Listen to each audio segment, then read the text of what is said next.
Hello everybody and welcome to GreenWales. Every week we come up with a little speech to begin with, and here it is. So croeso to GreenWales, the channel celebrating the people, business and projects building a greener, fairer Wales. Every week we speak to organisations creating real solutions aligned with the Future Generations Act and the UN Sustainable Development Goals, helping Wales lead the way in sustainability and innovation. Let's meet today's guest. We have Josh with us, who's leader of the GRAFT Project here at the Waterfront Museum in Swansea. How are you doing? Good, thank you. Yeah, it's a beautiful day today, isn't it? Yeah, well, it was great when you turned up. I know it's starting to get a bit cloudy, but we're hoping that this interview will stay dry. Don't say that. I know it by the coast, didn't we? It could just change at any moment. No, that's great, Josh. And as we just said, it is looking a little bit grey out today. We just saw some wildlife. Yes. We're in the garden, so this is the GRAFT garden, yeah? Yes, yes. And it's called GRAFT, as in this area is called GRAFT in the museum? So the project's called GRAFT, and the sort of garden has become the GRAFT garden. So now all the staff in the museum will just sort of refer to this place as GRAFT garden. Yeah. Amazing. It used to be called the courtyard garden or the museum courtyard, but as soon as this has sort of become such a big presence, it's sort of, become the GRAFT garden. Can I have a very short history of the GRAFT garden? So how long has it been here, and where things are currently at the moment? Yes, really short. So as part of 1418, Now the Hero, which is a citywide project, with Swansea Council and loads of other partners, celebrating World War I, there was lots of interventions across the city, and one of which was the GRAFT Garden project, which was the raised beds, and the container behind us, which used to be orange, which you can see. And the purpose of this was a community project, an art project to inspire people to grow their own, and the produce for that one season. So it was built at the end of 2017, planted in 2018, and the produce from 2018 went to the Brangwyn Hall for like the feast. Nice. So there was stuff that harvested, so it sort of contributed towards that wider celebration across all of the different people across the city. And that was an artist called Owen Griffiths, with my old boss Zoe Geely from the museum, who partnered on it. And then over the years, Owen stepped away, and then the museum took ownership over this project.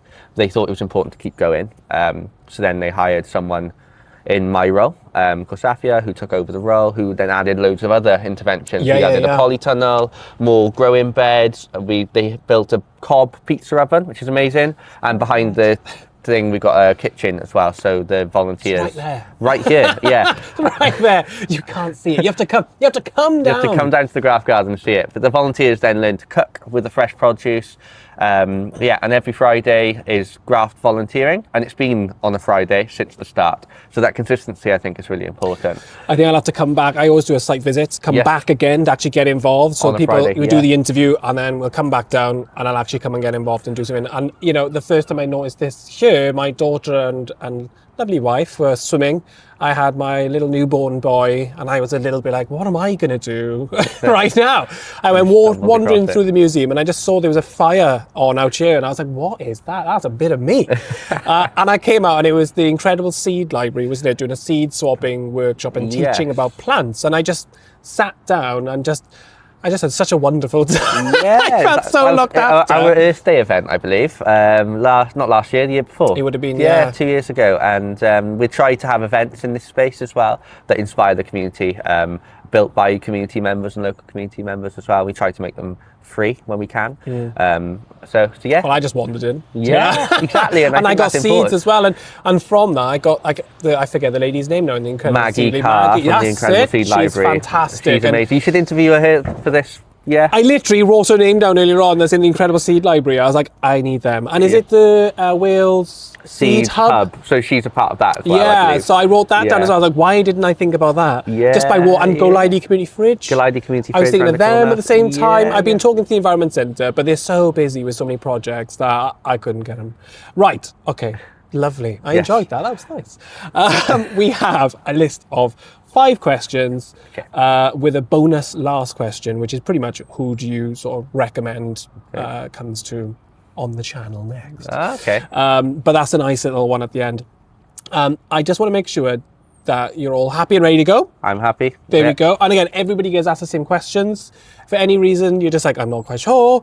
We can pause, we can have a chat, we can talk, and we can talk through it as well. So that's the thing. There's no pressure here. We don't expect everybody to know everything. Most people that we interview are everything. Yeah. So the fact that they've got to remember everything as well is unfair on them. Yeah, we don't like putting pressure on people, but you seem to be very comfortable anyway, Josh. So let's just go for it. Let's just go for it. So the first question is, how does your work contribute to a more sustainable and prosperous Wales? And can you give one real example of how that thinking has influenced the decision that you've made? Okay, yeah, that's a good question.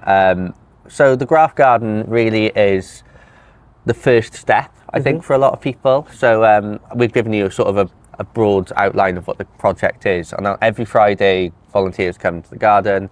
It's from a diverse walk of life. There's people who are really, really into their gardening and people who've never eaten green vegetables before. So that sort of learning and that building that community focused around the environment, I think, is the first step. So it's like opening people's minds to the possibilities to be more environmental and having those discussions. And yeah, for myself, getting involved in this project, I've grown a lot more sustainable within my own practices and seeing how things can be reused. You know, things like compost alone, like what can be composted, what can you use in this space, and meaning you don't have to buy stuff, because these projects are watch the bird. The bird fly. But these projects, you know, we're quite lucky to have sustainable funding from the museum. If this was not separate, if this was separate, we would not have that funding. More short term. So it would be a lot more short term, and you see these projects come and go. We've been here 8 years because that's funding. But the way you get through that is to be more economical, you know, having that. And I think what you're saying there, by people coming in and have their first experience, they become more sustainable in the first instance. So they might go, oh, I'll have a raised bed in my garden. And then they offset their food bills and they learn more. And I always find as soon as you start on that journey, it kind of mothballs. It kind of carries on without you. And you just go, oh, I'm going to do this now. I'm going to do this. And it's not just that. It's the healthier eating and healthier lifestyles, because people will come here and eat fresh, sustainable, local food. But they'll also go, okay, what is in season? Yes. Oh, I've had a cabbage now. I'll buy fresh cabbage from Lidl or Aldi rather than buying a microwave meal, which is unhealthy for them, but also unhealthy for the planet because of the stuff that's been put in this. They can cook from scratch, and then hopefully that's from more local, you know, UK grown produce rather than looking from a season, and all of the stuff that, so small little changes I think this project starts with. We're not doing those massive impacts, which is great, you know, but I think starting from the beginning is really important. The grassroots element, isn't it? Yeah. I kept going like, because I was so excited to say, like, if you buy unseasonal things, don't be treated with a lot more pesticides, a lot more fertilizer. You know, there's a lot more going into it. So you're thinking, I've got this amazing strawberry, which is out of season. Actually, you could be doing quite a lot of harm to yourself without even knowing where. If you learn how to, you're telling me about how you change, you rotate the crops, isn't it, or what you plant every single year. That's something I actually don't do. Okay. Because I'm not sure about that, because I just learn by exposure, and I think that's a lot of people always go, oh, you're amazing, you're so good at what you do, and I'm like, I'm just learning on the job as much as you guys are. So I think all of us are, and I think some people are better at sliding through it. But I think, you know, it's just little changes, and I pick up things on, you know, Instagram and YouTube is quite good for just little tips if you're in good bubbles. And you know, obviously limit your time for your well-being on social media and stuff, but there's so much knowledge out there, and just give it a try. Well, I only watch YouTube at night now. My TV's gone, as in like television's gone for me. I pay premium on YouTube. Everything else, I don't have any Netflix, I don't have any Disney, nothing like that. It's all on YouTube. And then me and my other half and my kids, we all have our different subscriptions that suits our personalities. So if I'm feeling like, I was looking at beaver restoration dams last night, you know. I love that. That's amazing. Dust Ups is one about a desert restoration project. I just love it, like, you know, re-pitting the wiggle into streams and stuff, because it's just that, I think these days people are just so bored of just watching, like, I don't want to say soap operas or things that don't matter so much. Have you seen there's a YouTube channel about pigs that race? What? It's amazing. It's amazing. That race. Yeah, so there's this farm, and they've created, because they have woodland pigs. This is like a lovely sustainable way to grow pigs, and they race them as well. So then it's like little race tracks, and it's like proper race commentary. My brother told me about it, and since then, that's been my nighttime watch. I feel like you need to say what it is. What do you know? Can you say what the channel is? I've forgotten what the name of the channel is. If you put in pig racing, it'll come up because it has like hundreds of thousands of views. They have pigs on there, all different names, the same pigs every week, and there's one called Piggy Small. Yeah. Oh, I completely tickled you with that one. Right, okay. I'm trying to think, what else do I look? Do I look at something obscene? I'm sure I do, something weird. If I think of it, I'll say it.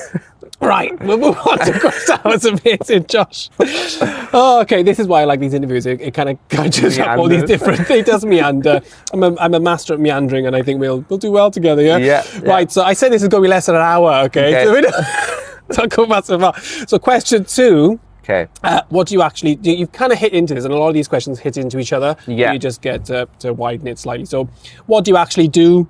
And how is it helping Wales move towards net zero circular thinking? And you could probably, we talk about the museums and the tie-in between what you're doing here and that might be really nice. Perfect. Yeah. So I'm the community engagement officer here. So my role covers lots of different projects, volunteering being probably the main strand of that, and this garden project being probably the most of my time, especially in the summer. Over the winter I can focus on other projects, but the idea is to connect the community with the museum.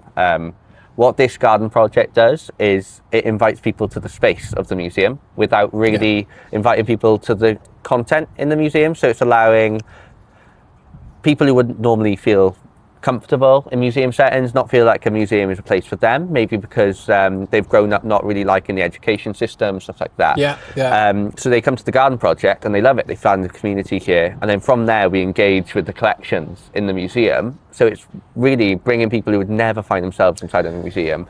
Yeah, it's like a soft opening. It's like forest school in a school. So if you're not very good at doing your writing or whatever, and you naturally go to the forest school, you do that, and that actually helps you enable them to develop in the school setting. But not just that, you could be really interested in history, but you might not be from the UK, and you might be a refugee. You might feel, actually, it's not my history, it's nothing to do with me. But then they'll come to this project because they've been referred it by someone, and then they go, actually, this object does tie to my story, and they become more part of that story then. So it's amazing. So that's my job role, and that's how this museum project is sort of still here, I would say, because obviously it's difficult to tie a garden project with a museum.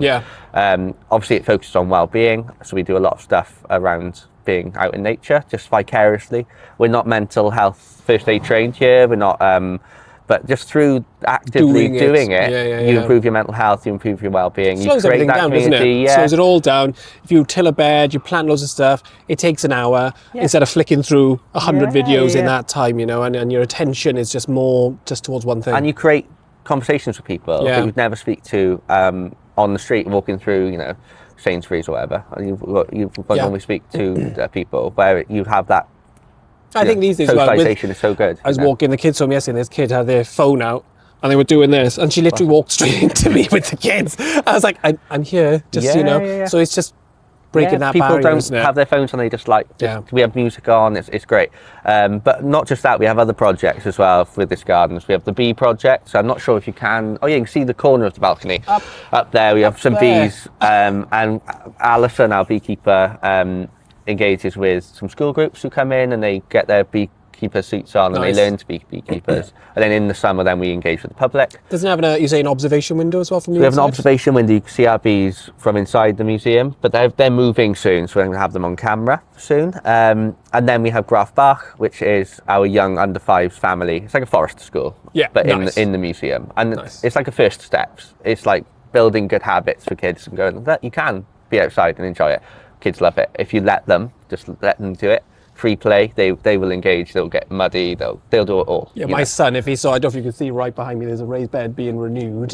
He'd just dive into that. He would. He'd literally just attack it. He'd probably end up punching the soil, you know. But that, you know, there's a weird one about my son. So when my son goes walking, if we're walking on like a terrace street with pavements or he just wants to be picked up. Yeah. If we go to the woods, lots of different types of flora and fauna, he's just down. Yeah. He's down straight away. So we're like, let's just go to the woods or into natural environment as much as physically possible. And he's just in it straight away. So you can see how kids would literally connect with this. And this, you've got the herb garden right there as well, which has all the sensory. Such the smell. With my daughter, I go, smell this. She's like, oh, get away from me. And I'm like, it's rosemary. Give it a smell. It's lovely, I promise. And it just gets your synapses firing, doesn't it? It's like, I want to be outside now, you know. It makes you explore, doesn't it? Last Wednesday was like the first sunny day we had in Swansea, maybe in like 3 months. I think Wales. In Wales, I think in Wales. And I had like probably 3 or 4 hours out here on my own, just sort of doing little bits to get it ready for the volunteer session. And man, I felt so good afterwards. Yeah. You know, in that I was sweating in the polytunnel. I had to take off layers of like jumpers and coats because I came out. It was like cold, cold. And then it was the first day. It was actually I could walk out. Right, yeah. We did the exact same thing. We just went into the front garden, and it wasn't even that nice. No. And everything was still sodden. Yeah. But I was like, I don't care. I'm weeding the beds. We're just going to be out there. The kids have the swing ball out. Lovely. And it was just so nice just to be out in it. I got to clean the greenhouse. Right. Yeah. That was great. Thank you. So like the next phase for me now is to bring the museum into the garden. Yeah. Almost. So you touched on the bed. So we've been here 8 years. We've got natural, untreated wood beds, and they are starting to fall apart after about 8 years. So luckily we had a grant to buy some wood oak sleepers. So we are currently ripping out the old beds, keeping the good wood, burning the old wood, and rebuilding these beds. And the new plan is to plant with purpose. So if that's just for like a rotation bed to eat, then great, in the kitchen. Or if it's to feed sort of the visitors' minds, I would say. I like that. With information from the museum. So we are tying in different stories within the new vision of the museum. So we've got a tea bed, so we've got some tea plants coming and different types of tea. We're talking about the colonializing process of the tea industry and the trade across the world and how the UK has been such a big impact on that. We're looking at more local stories of Swansea. So we're planting a cockle woman bed. So a bed about foraging on the coast and what a cockle woman would have eaten. Yeah. So she would have like got her cockles and lava bread and seaweed, and what would she have eaten with that? You know, sea kale, sea beets, fennel, all of this sort of stuff. Nice. We build that story up and then we connect it with a living person who would have lived in Swansea. So the exhibits then inside. Yes. And then the next one is the sailor medicine bed. So we're looking at 4 different ailments sailors would have had, and then how doctors would have used natural remedies to say like scurvy. That's could amazing. Be mental well-being, because when you're on ships for a long time, you get like battle scars and sores. So we've got stuff like rubs in, lots of different stuff. Yeah, so we're trying to tie those stories in, which is great. And we're teaching the grafters and the volunteers and hopefully the visitors when they come here, they go, actually, history is more than just a case with a dusty old object. And you talk about it, you can actually go outside, you can pick up the fennel, smell it, you know, you can really like see it growing in front of you. And I want this to be like a living exhibition. You sort of go in and out. You can sort of experience one, come in, go and go, oh, this is this part, it goes to this. It makes you go in and then you come back out again because you've got something else. Yeah. And I think just sort of creating that link. So, you know, history has always been intangible to the earth. So we've always been linked, our human story, to growing and food. So it's going to be an easy link, really. But how do we make that link interesting for people, I guess? And I think, I keep bringing my kids up throughout this. My daughter last night asked me about the medieval times. And she's like, what were they? She was asking about hospitals. It's just like, they were no hospitals. It's like, they just got a suburb and they just went at you. But actually, if you have something like that here, it's going to be much easier for her to connect with it. You can tell them, but whether they understand that's another thing. Where actually, if they connect with it and be like, oh, if you had this issue, you can go, you can do that, and you kind of marry it all together. People still use stuff now. Some of it was bang on. Other bits were very wrong, you know, old medicine. But some of the old wives' tales sort of thing, when you thought, oh, put this in your mouth or make a tea out of this and you'll feel better. It works. It works. You know, there's a reason why that works. And maybe that's that sort of reconnection then via this to that, and then actually bringing those older lessons back. Yeah, and I come from a history background, so I studied as in history in university and heritage, and I've always wanted to be involved with sort of curatorial stuff, but my brain just doesn't sit well with sitting on a laptop all day. So I use that and become a project. Loads of different projects, working with communities. That's where my passion comes from. So sort of bringing both those worlds together and sort of going, actually, a story, we can bring stories to this to make the plants more interesting. I think that will so entice visitors out here, you know. I was going to say you'll get more engagement for that as well. Yeah. It'll only be a win-win for you then. So instead of it just being you know, and I know you were saying before, you know, in the summerish times, you get over 100 people a week coming through and getting involved, which I think a lot of projects out there would actually be crying for, to have those amount of volunteers coming through. But it just shows you the connection it naturally has with the museum. And if you can make that to another level again, I guess the problem I can see, and this maybe comes on to the third question, it says, what challenges have you faced? And how do those challenges affect the next generation coming through in Wales? But what I would see as maybe a challenge for you in the project is, if you've got one of the beds which you can do an activity with, there's only so many people you can do it with. Yes. And then you'll get people coming through and they go, where is it? And you go, it was picked. You've got to wait. Yeah. And I think that's a challenge, you know, that it's trying to keep it, that it does keep going. And that's a good question, I think, to point on with us, is that if we were like a normal CSA, like in the Gower with the big field, our challenges would be money and accessibility, right? We're the opposite here. We've got a project funded through our funding with the museum, which we're very lucky for, and we're a very, very accessible venue. But we're limited in space here. So to be able to make these things thrive all year round is, we have a bed, and it's almost like a show bed almost. And say a natural dye bed, we've got natural dye plants going in this year. So when we do a workshop, or we need red lettuce, for example, not red lettuce, red cabbage, for example, to make like a red dye. We can't pick all of that because we need to keep it. So we'd actually need to buy some red cabbage from Sainsbury's for the people. But we go, cool, this is where it's from, pick one or two, and then, so that sustainability aspect, it's sort of, the teaching aspect outweighs that sustainability aspect a little bit, and it's sort of like that across the garden, because it's outweighing. You've only got, it looks like a lot now, but if you've got 100 people a week, and you know, it's probably going to go up if you connect better. Okay, you're already well connected, but if you do get that next level of the garden, you expect everybody to come out here as part of their visit. Definitely. You know, and then that means it is really a show garden to a certain extent, when you just pick one or two specimens, and maybe that's the compromise then. Also, isn't it? when it comes to the end of the harvest, because a challenge for us has been, I work maybe 2 days a week in this garden. The volunteers are here once a week. So when there's harvesting every single day, it's so difficult to keep up with it, that things are bolting. Things are, you know, things are spoiling in 1 week sometimes. And really having that sort of keen harvesting to get the most out of the stuff that's in this space, that's been my biggest challenge that I'm trying to solve this year. So last year when we reflected, that was the one thing. You know, things like strawberries and raspberries, we've been great, like picking them, great. But then like lettuce, for example, like picking, you know, cut and come again. They come really fast. They come really quick. And on a Friday, we can't use like a ton of lettuce. Do you know what I mean? And it won't keep to then send like Galidi Community Fridge, because they give stuff away on a Wednesday. So it's like Matthew's house weren't taking in stuff last year. Normally they would take a lot of produce from us. They weren't taking stuff in just because of their own internal stuff. They couldn't. So it's finding those avenues. So if anyone's watching this and can give me support, then please help me with that. That'd be amazing. I'm connecting with CSAs about boxes. About how we can sort of start doing them. Could you have it where, so say you're 2 days a week and your volunteers are 1 day a week, those 2 days you're not here, you could invite a company to come in and go, on those 2 days, if it is, you know, X amount, you can have X amount, and you can help yourself to it, and then that tackles your issue. Potentially, I am here every day in the museum. Like I work 5 days a week here, but my other project, actual on the ground gardening, physically doing it. So I'm going to try and do like an hour every day in the mornings, which would be great. But it's just getting that harvesting, maximising. So any support with that would be great. Like any ideas, but also just some. There's some people who do it on a regular basis on CSAs. Just give me a shout and like give me that knowledge. How do you put boxes together for people? Like we currently can't charge for boxes. We're not looking for income.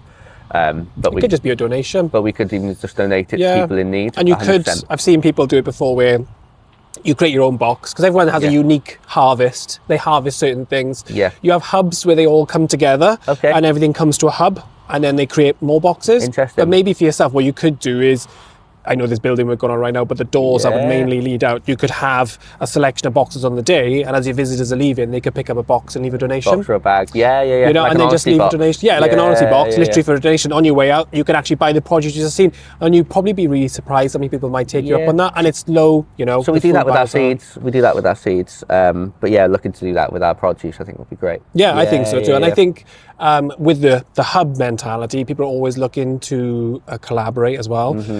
Sometimes people go, I'll do all the lettuces, I'll do all the onions, I do all the carrots. You're not so much that, because it's an educational space as well. But that does mean you'll have pretty unique things as well, where they won't grow them, you know, because they won't be like financially viable for them. Like tea. You know, it's just like they won't have that monetary value, but you will, because it's more about the experience. So that means you'll have unusual things coming through. So yeah, probably worth looking at. So it's a weird one, like the challenge. We are the flip, and it's like it's a weird one. It really is, because like we're very lucky to have this space. And the support and the facilities. You're not going anywhere. And then there are the challenges that other places won't face, which is great. It's sort of like. So it is really interesting, because you'll have that exhibition garden, and maybe you won't have that much harvest. There'll be certain things you probably will have a lot of. Like beans, tomatoes every year. Peas, if you're doing peas. It's ridiculous. Onions, like we've got leeks behind us. Garlic. But the garlic we dry and we use as much as we can, but we can give quite a lot away. So it's getting that. For me, it's just build, like you said, every year I'm learning. Every harvest I'm learning. And this year, my main thing is we're going to use and store the produce as much as possible, you know. And it's incremental learning, isn't it? Incremental you learn your lessons and go, right, if we had, I just make it up, a ton of waste, how can I make that half a ton this year? And then you'll learn lessons from that, and then you'll learn, hopefully you'll have another network, and it might be, I'm guessing you work with the Incredible Seed Library a little bit, and maybe donate seeds to them, you know, and then that becomes part of the network. That's really interesting. I just didn't think that they would be the sort of challenges, but actually the challenges are very opposite. It is. Okay, cool. So here's a good one. Where do you see opportunities for collaboration across Wales? So we are a garden where we have so much different things happening. I think as well as with me in my role, I sort of say yes to everything.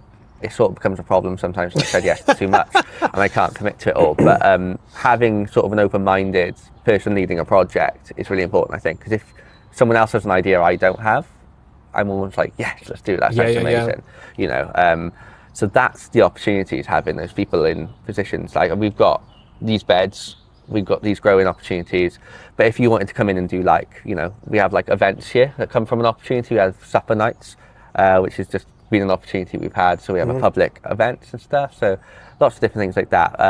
But yeah, it's more for like just people in general. We've got workshops that we do here, and that's the opportunity, is getting people in on that first level. So we do like beekeeping workshops, and we've done like bee courses here before. We've done like meet the bee taster sessions. They're very, very like quick wins, right? They're great. And in the summer, like, I engage with over 100 people a week, because on the days that I'm not in the garden, like with Graft or Graft Bach or the other projects we do, I'm inviting other communities in. So we're going to do like, you know, we have like different communities coming straight in the garden. I did stuff with the carers, Swansea carers last year. Nice. We did stuff with CAE and Kaitan, so that we partner up with CSAs. And then we've done projects across the whole city. The Environment Centre did like a permaculture course. Where they've used us as one of the locations to show people. So they went to a couple of the CSAs across Gower, doing different stuff. Amazing. Came here to sort of show we're sort of doing most of the stuff on a smaller scale. And how does that engage, and how different we are to the people that are trying to make a business out of it, essentially. This isn't a business. So what you probably could say as well is, with this being an amazing exhibition garden, it's a kind of a lovely learning space. Yeah, and I think this could be, because the whole museum sector is like one organisation across Wales. It'd be nice, if it's across Wales, it'd be nice to see something similar across multiple sites in a very small way in some of it, you know, where they have a couple of raised beds outside the front, and there's that cross-learning, cross-pollination of ideas and education across Wales, across the museum sector. Well, we're in talks with Cyfarthfa. Great. Because they've got that little mining cottage next to the Cyfarthfa. And they've got a garden out there, and we're in talks, because obviously I've got a garden, I'm linking it to the museum, so I've all that learning, and they want to sort of establish something very small, like 2-3 raised beds, getting volunteers involved, and they want me to come and sort of support that from from the museum and sort of be like, yeah, this is how we do it. Maybe it'd work for you this way. And they can come here, they can learn the tricks of the trade of what you've learned, the lessons to avoid. And there's lots of stuff you learn. I think working with communities and volunteers is great. It's so impactful, but there's an act to it. There's some things that do very well. There's some things that don't do very well. Some things you've got to leave go a little bit. I feel like you can't be a perfectionist when it comes with working with volunteers from a wide range of people, but I think that's important. If things aren't planted properly, it's fine. For me, because we're not looking to turn a profit on these things. I think it's real world as well, because even if you did it yourself or by yourself, one, it'll take 10 times longer. Two, you're probably going to make those mistakes anyway, because you're doing so much of it. And the benefits of having volunteers far outweighs a perfect anything, because the impact that they make on the garden, but the impact you make on them. And the impact that they make on each other as well, like having that, you'll see it when you come down on the Friday. It's just such a lovely atmosphere. I'm looking forward to it. Yeah, it's amazing. We have the music going, we do stretching in the morning, we have the fire going. So what time does that start on a Friday? So 10 o'clock, between 10 and 10:30 is when we start the session, but people arrive from 9, depending on when the buses come in. And when does it finish? About 2:30 in the summer. We extend it, so we say about 3. When the weather's lovely, people have their food and then they still have a chat and they do mingle. And there's lots more jobs to do in the summer, essentially. It's mostly like building and cleaning up in the winter. So by about 1 o'clock we're like, actually, let's have food. We're done. We're cold, we're wet, that kind of thing. But in the summer, probably about 3. Okay, the latest we'll ever be. I will probably put something here somewhere. Is there anywhere online or anywhere the information there that I can send people to? I say get in touch with me first. We've had to limit. We used to just be an open source, as in come down for a taster, open for everyone. But we had a few issues last year that we want to try and sort of ward against. So we're basically saying, if you want to join the garden, either send an application in, like a volunteer application, which will come to me and I'll get in contact with you to do like a taster day. So that's all through our website, all through my email, which I'm sure we'll be putting in the description. And then, we'll organise like a taster day. So then I'll introduce volunteers 1 or 2 at once, rather than having big groups of new people. It's not good for the new people, it's not good for the volunteers, it's easier for everyone to mix. And I can give a proper induction then of the garden where things are. Can you tell me what the website's called? Because what I'll normally do is when someone says it, it'll pop up at the same time. So what is the website? Where would they look? Is it the GRAFT part or Museum Wales? So it's going to be on Museum Wales volunteering. And I don't know the exact That's code, fine, but if I go into volunteering, and I'll send you the link, and then it will come up with the GRAFT Garden Project. It's quite great. And we're right here. We've closed. You can pretend it's here. It's just coming. It's just coming right here, like a genie in the lamp. Sorry, I love doing that. So we've closed volunteering for this month, but it'll open back up in about the start of April. I'm guessing your numbers will climb a little bit as the season goes on because you've got more to do. Yeah, I'll have to know my limit because this winter we've had the most volunteer over winter. Normally we crash right down to like skeleton 1 crew. or 2, Well, we always have about 8 or 9 at least, but we've had consistency about 18, 19 per session, even through the winter. Are you twiddling your thumbs and being like, so guys, kick the grass? There's so much to do. Is there? Okay. So much to do. There's always, because we're only 1 day a week. There's so much to do. The difficulty is finding those people who've got that natural skill already and that knowledge. They don't want to be guided so heavily through the session. And we have people who are like sort of leaders who know something. So I'll sort of go, oh, you've done planting before, you've done it for years. Right, you lead the crew on the planting. And we have a little chat about where things go, that kind of thing. You know, it's nice. I can't wait to come. Yeah, it's great, honestly. It's going to be a nice Friday. I've got some filming happening soon. We've just been commissioned to do the series called Wales Future First. Amazing. So the filming starts at the end of this month and carries on until the middle of April. Cool. Then we're off up to North Wales for the Earth Eisteddfod. We're taking a studio up there. Oh, cool. Yeah, and we're going to be filming lots of companies up there. So I haven't Fridays is when I'm with the Avanti and the Avango project. Cool. And they're fantastic up there. But there's a lot we're doing right now. So come in May, that's fine. I think I'll be perfect anyway because it'll be like peak season. I'm like, hi. It'll be lush and green and all the beds will be done then and all of the interpretation and there's a few things moving about. Maybe I should give it a little while to say it all come together. So when I do come in, it's like a pop of difference. Like, here's what he said, do a little and here's what he's done. A little bit of B-roll today, and then phase it into the big. Oh my God! Okay, no pressure on me for my my videography skills. Yeah, to get it done. Just like, come in September. Right. So the last main question is, when you think 20 years ahead, what does a thriving Welsh green economy look like? Or we could probably use the museum and the integration. Well, I've been thinking about this actually, and I think it's establishments like museums. We are well placed. A lot of museums have little garden projects. Yes. Tiny. This is quite large, this project, but museums are well placed for garden projects because it's an institution that needs to offset stuff. They need to create. They've got lots of land that can be used to create better sort of biodiversity and better habitats for people and well-being and all of that sort of stuff that we hit. I want to see other organisations that are similar to museums hit this on the head. Yeah. I think, like, for me, NHS hospitals. Yes. It's a must. Have employ someone like, you know, in the same similar sort of role that I'm in, and have some green land in a museum and give them, you know, 10 grand. They create fresh food, a little kitchen, well, even just a stove, that's all you need. Create fresh soups. And people from the wards get out, their well-being's better, have like, they get some outdoor time, they get to pick things, they get to eat fresh, healthy food, and then they feel much better when they're going back into the hospital. Like my partner's a nurse, she works on the wards at the moment. She's going to be becoming a community nurse soon, and they are stretched, they are understaffed, everything. They are at boiling point. And I think having a respite space, everyone, the staff, the patients, the whole system will just decompress a little bit. And it's a lovely recovery space. We have a lot of the people that we have come through. We have 4 people who are recovering from strokes and heart attacks, men in there, and I've seen a visible improvement in their health because they're just like ploughing along. You know, they're digging stuff up. They're like transporting loads of like heavy wood and soil and everything, and it's just that little bit. Obviously we don't push them too far. It's I was going to say it's incremental for them. They'll do a wheelbarrow and go, I'm going to have to sit down. Yeah. But there's no expectation and there's no pressure. Exactly. So they'll go, I'll have a cup of tea now. Yeah. Or green tea. I don't know what they need, stroke people. Yeah.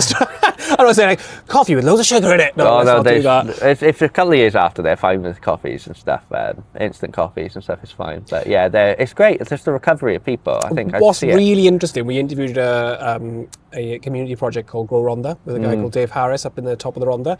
He does the Grow Rhondda project at hospitals. Wow, amazing. But it's all voluntary. Oh, I see. So they've got one amazing hospital in Treorchy where we live, and I went to get my flu jab. I was saying in the interview, I went to get my flu jab there. It was an amazing space, you know, and it was so well. It was just such a nice place to be. Yeah. I know Derek Walker, the Future Gen Commissioner, is now looking at Public Health Wales. Amazing. So what I'm hoping to see in the next 5 to 10 years is exactly what we're sort of talking about. We have one-stop shops that we collaborate with the Swansea Council, Collaboration Station team.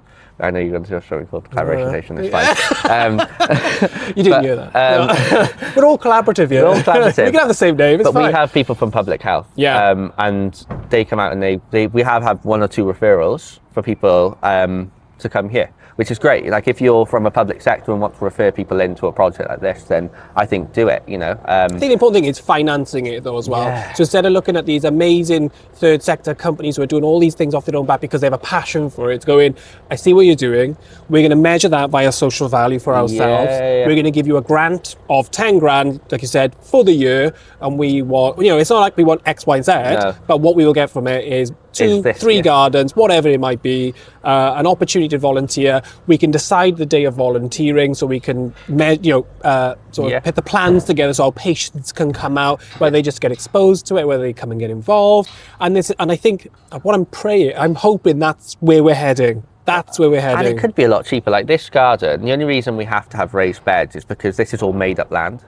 Yes. This used to be a train yard. I'll send you some pictures. You can overlay them. A train line coming through here. There's a couple of train lines, yeah. So this, the old building used to be like a train. That's where trains used to come in and offload stuff. Okay, cool. So this was all made up with like slag heap and like Send me some pictures because maybe I can have them again. Yeah.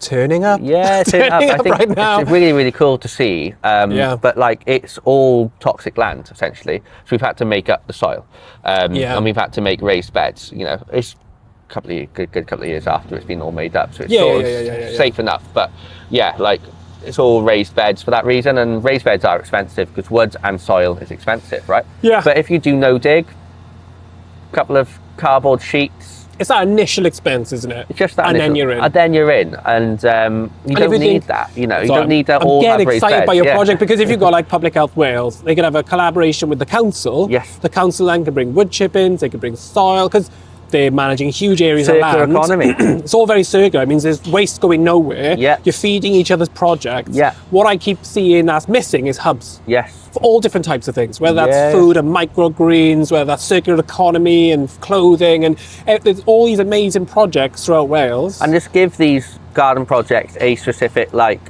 focus. You know, create, grow mushrooms or grow this or grow that as your main staple and do like sensory stuff around it. Amazing. You've sort of fed into that system, and I think but it can't be for free. That's the thing, it can never be for free, and that's what I think now we have. But healthcare is so expensive. If you look at ways for well-being, like the mental health support across the UK, like the money we're training into that, a garden project will cut that down. Initial costs seems high, but longevity wise, the benefit you have on people's well-being it'll make their lives healthier, so then they're less likely to go back into hospital. I think it brings communities together as well. It brings a more cohesive community. It does. Because everybody's coming together, there'd be shared harvests, you might have a relationship with the local allotmenteers. Yes. Because they're the sort of people you'd be bringing in to begin with anyway. But it's also like local hubs. There are CSAs right next to hospitals. There's one, Caerfelin, which we're sort of partnering with for some of her project in the summer. They are a 5-minute walk from Morrison Hospital. And they were like a big field with like loads of stuff. And the leader of that is trying to get in and spoken to people in the wards going, as you say, the pressure is so high in these environments right now. If you're in a high pressure environment, you have no time to make a nice decision. Yeah. Or a decision that's different because you're going, that's just more. Yeah. And they're already at breaking point, bless them. So but you've got nurses and you've got like healthcare. Just healthcare is for people who can walk and are able on ward beds. It would free up beds, it would free up, Well, it would help with recovery, it would boost so many different things. And that's what we can say, if you are one of those leaders watching and you do want to be connected with those projects, get in touch with GreenWales. We can put you in touch with different people and we can connect everybody together. The whole point of this is collaboration. It's not so much I have all the answers, but what I hope to bring is a collective of people that do have all the answers, and then we bring all that together by celebrating what we do well in Wales, which I think is sustainability, the Future Generations Act. It's 10 years old now. I think people don't realise how well embedded it actually is naturally, and now we're hitting that second generation of people who were the first generation coming through the Future Generations Act, through the forest schools, through everything else. My daughter was the first one. She was in reception when she went to forest school for the first time, as in when it was first put in. So we're getting that generation now. My daughter will be from day zero pretty much all the way through. She would have been catered and looked after through the Future Generations Act. So she'll be 30 years ahead of me in her learning, because I only started gardening when I was about 30. So it's incredible to see. So the future's looking bright. It's just getting there. It's funny because when I look back, when I was younger and when I was in primary school, the things I remember is being outside in the nature of the stuff. I was quite lucky. My primary school had a lot of like green land.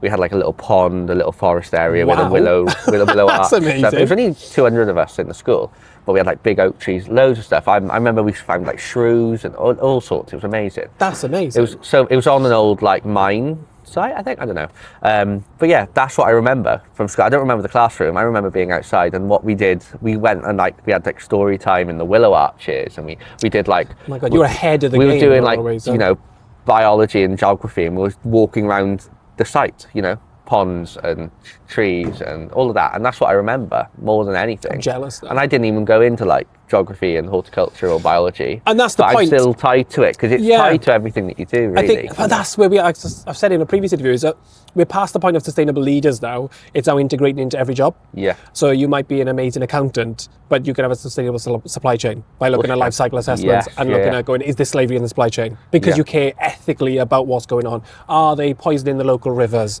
Are they, X, Y, and Z, and you can do that. You might be fantastic outside. You might be an amazing forester, and but you might use Amazon on the weekend, you know, so like that's and that's where this is where it comes in, and it affects all our decisions. Individually, we all have a role to play. How we act and what we do is a major part of that. So hopefully with the Future Gen Act coming through society, through projects, through education, it helps us make better decisions for life. And then that means Wales will be protected. I know there's been a piece of legislation passed in the last couple of weeks, but reversing biodiversity loss, reversing the degradation of our countryside just in Wales. So that's brand new legislation, and that's exciting. But the issue is it'll take 10 years to see, because natural environment doesn't just change like that. But it means that if a public footpath is being destroyed by a private landlord, there's actually legislation they know to protect it, put it back, restore it. So it's amazing to see that in Wales. And so if the people watching, everyday people have to like show these things happening to get it fixed. And people need to feel, because everyone goes, oh, nothing's going to happen. You know, I can pretend to, or I can have a problem with this, but no one's going to do anything about it. And you get into that cycle of no one's going to do anything, so you may as well just let it happen. When if you know you've got the empowerment to do it, I've used the Future Generations Act myself to get certain decisions, so they realise the decisions that they're making, and it stops them.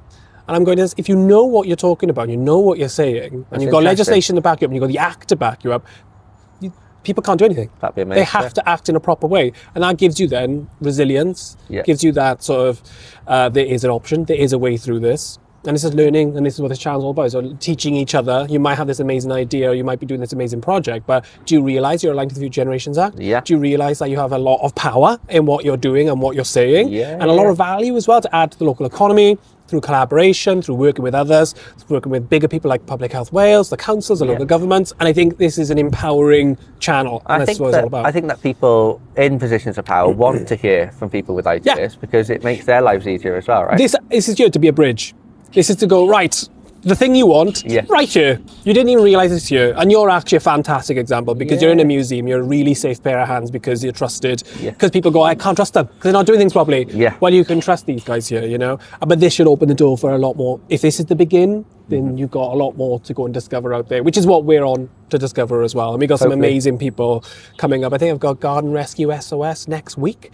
They're amazing. They're not far around here. They're doing a forest right now. I can't wait. I have to watch that. I've never. You've got to go to the channel. There's so many different stories. Like cool. There's so many now, which is great. Right. Cool. We've been chinwagging for a while. We have. 20 minutes. I think we're on 45 minutes. That's not too bad. Oh God, right. So the last question is, if you could recommend an organisation, doesn't have to be a company, it could be an SME, it could be a charity, it could be a project happening anywhere in Wales, who would you want us to go and see? I would probably say Incredible Seed Library, actually. I know we've talked about No, I'm glad you said that, because I haven't seen Maggie for a while, so I need to go and see Maggie. Because, like, Maggie helped at the start when I was learning everything. Like, she really helped. There's so many people tied to this project. There is. But what she has built with that is pretty cool. Based in Carmarthen, Based in Carmarthen. She's in the old River Island. That's it. The old River Island in Carmarthen, the famous one. I used to live in Carmarthen. I used to live here. So I went to go, because when she came to go GreenWales at Swansea Uni, she had come. So I went there and I met their like hub of events. Because like Incredible Seed Library, and it's sort of linked to Wales Seed Hub as well. So maybe like both on the one channel would work as well, because I think the supply of local seed is so important as well. And what she's doing is try and encourage you, because it's free. You can have 5 packets, something like that, for free. You just pay delivery, and they pack it all up and they send it, and you can become a seed guardian, and you get a certain list of seeds that you have to be a guardian of. So then you grow the seeds, and then you collect them, you dry them with the information that they give you, and then you send them back to surplus. So then you're like protecting local sort of endangered sort of varieties of plants. I think it's really special, I had that from her, and then the Wales Seed Hub, because they were at the fair, I bought, because you can buy things we as bought well. Stuff here as well. So I bought sugar snap peas, best peas I've ever had. Wow. So I've just replanted this year's from last year's harvest. I bought apple juice from them. Wow. So there's ways you can put money back into it, support the project, and then it has a wider effect. Then, doesn't it? So Maggie's garden peach tomatoes, I got 1 packet from like 3 years ago, and I've saved the seed every year, and they're the only tomatoes that have all germinated this year. What? That's nuts, isn't it? It's still going. We've maybe got like 30 I find that they grow because the seeds are made in Wales. Made in Wales. They grow better in this They grow better environment. in this climate, yeah, definitely. And I bought, is it from Penny Edgar, beefsteak tomato seeds? Lovely. Oh my God. Yes. People are like, what are you doing? I'm like, this is like a kilo tomato. But it was amazing to do it. It blew people's minds with it as well. But it's all these different things that you can get and all these different varieties. So we, this garden, when we buy our seed, it's from real seeds because we've got the traceability back to the growers, and they're amazing seeds there as well. And then we have incredible seed library and Wales Seed Hub seeds as well, because then we can trace back where those have been from, which I think is so important, right? It's tracing back where things have come from is to be ethical and sustainable. Chain. It's the supply chain. You're making sure that it is proper. Right, now I'm going to sort of curtail this now. Let's do it. Let's finish up. It's been great. Yeah. Now, we have a collective of people that we don't do a membership. We do companies that we see, charities, whatever. They're all together in a collective. We do something called a collaboration station every quarter. That's why I've named it. Not a newsletter. It's called a collaboration station. Everybody gets to feed in who's been filmed and been part of the collective, and then hopefully that will create new partnerships. It will create new opportunities. It will create new services, and that's the whole point: is joining everybody up. So I have got Josh his.